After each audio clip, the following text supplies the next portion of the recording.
I am no longer a Muslim. Now I know that Muslims will explain these verses away. For them, they have a justification. 5 reasons why I am no longer a Muslim. Now I know that Muslims will explain these verses away. For them, they have a justification and they see things a different way. So if after what I have to say, you genuinely still believe what you believe in, that's fine by me. These are just the reasons why I left Islam. One of the first reasons I ever questioned Islam is when somebody brought up the verse to me where it said that you can beat your wife. Now, me as a Muslim, I could have never believed that, because in my head, Islam was perfect, peaceful, loving, amazing. So in my opinion, in my worldview, this could have never been a thing, you know?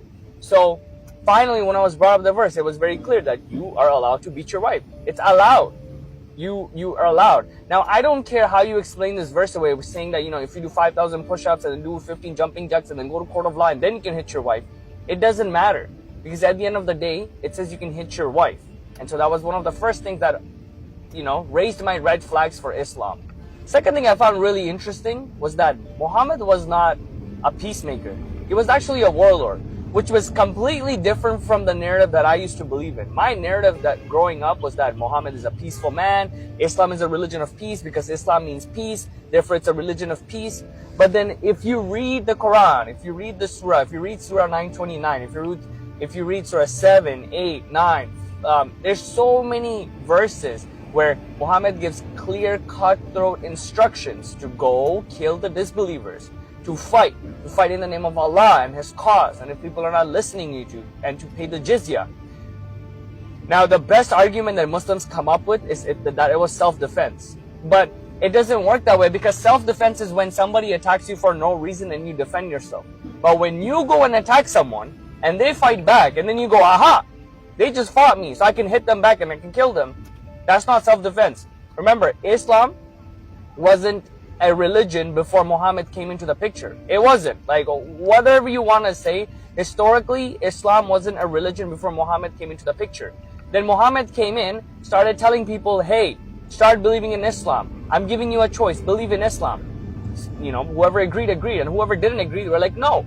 But he's like, no, believe in Islam. Or if you don't want to believe in Islam, you have a choice. You can pay the jizya or my army will kill you.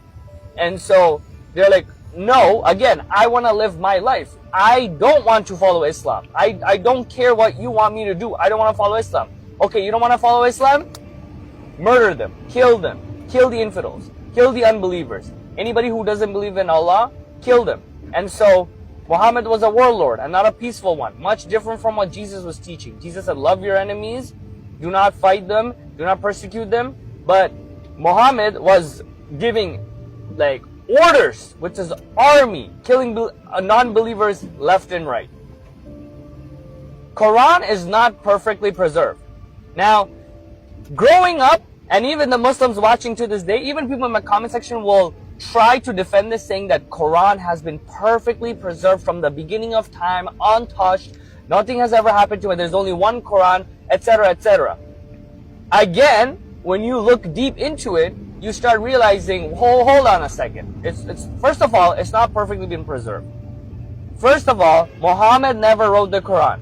His believers, his companions did. And then as time went on, there was different Qurans. And then Uthman actually burned multiple Qurans, and he compiled his version of the Quran, and he kept one of them. He literally had 2 companions who were fighting between each other, where they didn't want to give up their version of the Quran because Uthman was going to burn them. So Uthman actually burned multiple Qurans, and then he made one Quran, right? And then that was passed on from generation to generation.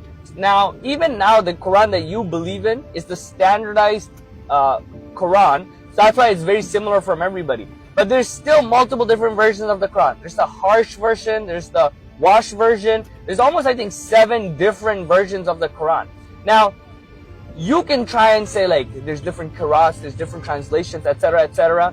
That's not my problem, because even the Bible has different translations. But the problem is, you guys claim our books are corrupted because we have different translations, but you guys have the exact same issue. But when it comes to calling you guys out, you guys go say, well, it's just a different translation. Like, you know, there's not a difference. But if you look into it, there's words that are different. There's words that say he did it versus you did it versus the prophet did it or Allah did it. There's different words, different sentences that created in the error that's in the language. Now, if you want to argue that contextually everything is all the same, then you can't say the Bible is corrupted and you have an issue with the Bible, because Bible, that's all it is. That's an account of every different person who wrote it down, and they wrote it from their own lenses. So contextually everything is the same. Somebody might have given different details, but contextually it's all the same. But again, that's another reason that drew a huge red flag to me, because the claim was Quran's perfect and has always been preserved and never been changed. That's not true. Another main reason that I left Islam, or I'm no longer a Muslim, is funny because it puts me at risk, which is that if you live Islam, you are to be killed. According to the Sharia law, according to the law of Islam, according to the Quran, if you are a Muslim and you leave your religion, you should be killed. You should be murdered. Now that goes to show that you actually don't have a free will. It's very easy to sit there and be like you have free will when you don't, because as any non-believer that's not a Muslim, like us as a Christian or any other religion, you can leave your religion because that's your choice. You can make the choices. If I don't choose Jesus today, I can do that. And Christians are not going to come kill me and persecute me because I decided to leave Christianity. Because I have my own free will and I can make that choice. In Islam, however, you don't get that choice. Which goes to show that you're brainwashed and you're submitted and you're put in there as a slave. And they're telling you, if you live Islam, you will die. Therefore, sit down, obey Islam, and do whatever you're told. You're not even allowed to question Islam. You can ask questions like, you don't know this information, that information, but you can't come around and say, hey, I don't think morally this thing is right. If you dare question that, again, you'll get backlash from Muslims and Islam in general, because you are not allowed to question Islam. You need to give full submission without any doubts in your heart, and you need to be a Muslim forever. In no way, shape, or form you're ever allowed to live Islam. And if you do live Islam, you will be unalive. Last but not least, the scientific miracles are all fake.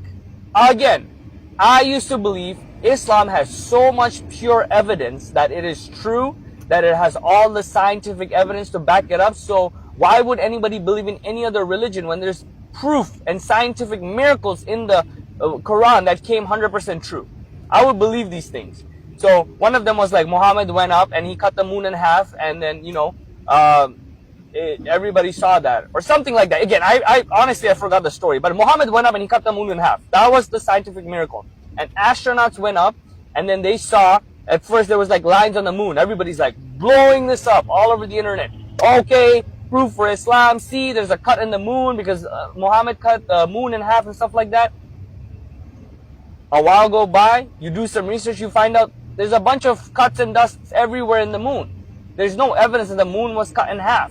So that scientific miracle is fake.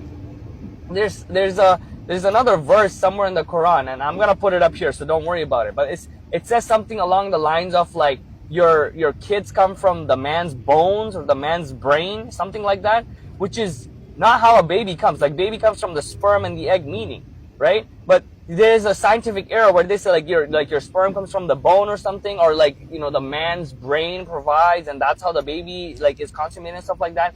So again, another error in the Quran about scientific miracles. So they claimed to have thousands of scientific miracles in the Quran, but they didn't have any. So for all of these multiple different reasons, I decided from my own logical rationale that all of these things, they don't add up. The logic doesn't add up, the morality doesn't add up, the peace and violence they claim, like self-defense they claim, it doesn't add up. For all of these reasons, I just decided I'm out. 5 reasons why I am no longer a Muslim. Now I know that Muslims will explain these verses away. For them, they have a justification and they see things a different way. So if after what I have to say, you genuinely still believe what you believe in, that's fine by me. These are just the reasons why I left Islam. One of the first reasons I ever questioned Islam is when somebody brought up the verse to me where it said that you can beat your wife. Now, me as a Muslim, I could have never believed that, because in my head, Islam was perfect, peaceful, loving, amazing.